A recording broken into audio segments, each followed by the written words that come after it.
So our respiratory system starts from nose, nasal cavity, pharynx, larynx, trachea, bronchi and bronchioles, and lungs with alveoli. First, our nose will warm the air up and moisturize it before it comes through the other organs. There are cilia that will trap the unknown particles and purify the air. Next, the air goes to the pharynx, which is located at the rear of the mouth. There are pockets of lymphatic tissue, tonsils and adenoids, which are essential for the microorganism filtrations. After that, the eustachian tubes in our ear anatomy begin to open to equalize the air pressure. The opening of the trachea is called glottis. It is the larynx itself, and it is commonly called as a voice box. It exists between the pharynx and the trachea. The larynx is often divided into three sections, which are sublarynx, larynx, and supralarynx.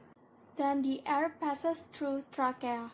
The trachea contains a framework and a muscle that has 16 to 20 open rings of cartilage that is used to give rigidity to the trachea and ensure that it remains open. After the trachea, there are two large bronchi which have smooth muscle and cartilage rings. Then the bronchi are divided into smaller bronchioles that terminate in the alveoli.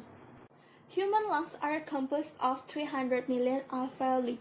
Red blood cells pass through the capillaries. The oxygen from alveolus enters the red blood cells and binds to hemoglobin. The carbon dioxide leaves the capillaries and enters the alveoli.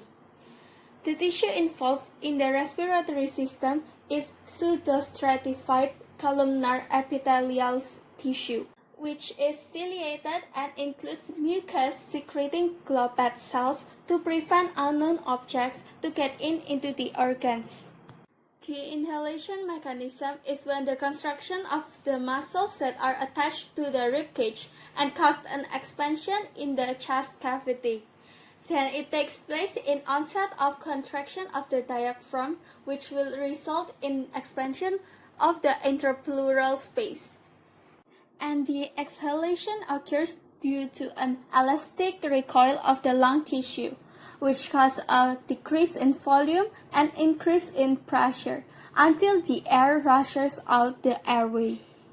Gas exchange happens in the alveoli and in the capillaries. When inhalations happen, the oxygen moves from the alveoli to the blood in the capillaries. Carbon dioxide is the opposite. It moves from the blood in the capillaries to the air in the alveoli. Oxygenated blood travels through the pulmonary veins to the heart, while the carbon dioxide-rich blood returns to the heart by vena cava. And then the carbon dioxide-rich blood will be pumped again to the lungs by the pulmonary artery. There are three processes that are essential for oxygen transfer: ventilation, diffusion, and perfusion. Ventilation is when the air moves in and out of the lungs. Diffusion is a spontaneous movement of gases.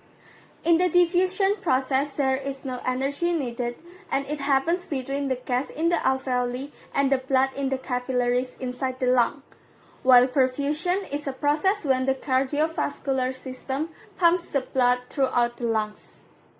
The most common disease for the respiratory system is asthma.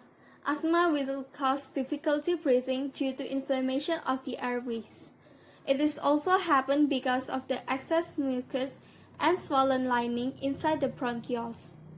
Chronic bronchitis is a form of COPD. This happens because mucus gland in the airways increase output. Therefore, the person needs to cough that extra secretion out. People that like to smoke will likely get irritation of the trachea and larynx. This will reduce lung function and breathlessness due to swelling and narrowing of the lung airways and excess mucus in the lung passages.